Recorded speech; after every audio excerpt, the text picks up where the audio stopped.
located about 35 kilometers straight west of Calgary, Alberta, right off of the Trans-Canada Highway. So if you've been from Calgary to Banff, you've been through our ranch.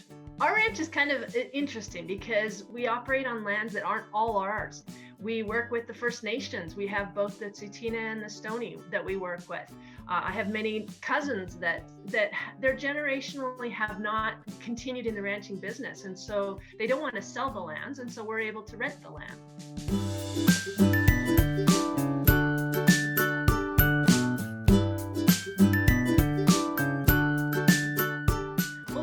Big number of cows, the way we look at it is that because we've been here for 130 years, we know exactly what this land is capable of doing and how cattle behave on it.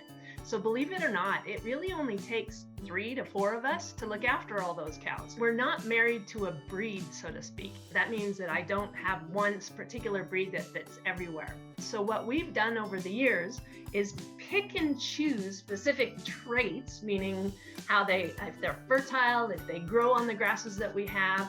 So we look for those types of efficiencies and bring them all together and breed the characteristics. And that's known as synthetic breeding. In the wintertime, we feed the cows round bales, which are hay, the grass hay that's been put into those round little marshmallows that you see everywhere. Once the green grass does come, there is more grass out here than you can shake a stick at. So they graze as long as we possibly can, because of course, anytime that we have to feed them, it costs money. But when they can feed themselves, all the better.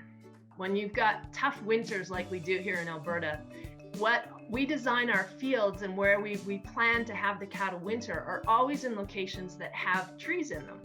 And here we have spruce trees that the cows naturally will rub into place so that it literally becomes this shelf where the cows can come under the branches and when it's really cold, and they'll sleep under there. And it's just as warm as being in a barn.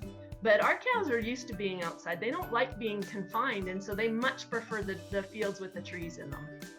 One of the other areas that we have to be very critical about watching is to make sure, this sounds very strange, we need to make sure they have snow on their back. When you drive by cows in the winter when it's 20, 30 below and you see that they're white, that's actually the best indication that they're doing very, very well. Cows have an internal furnace in the 4 stomachs that they have.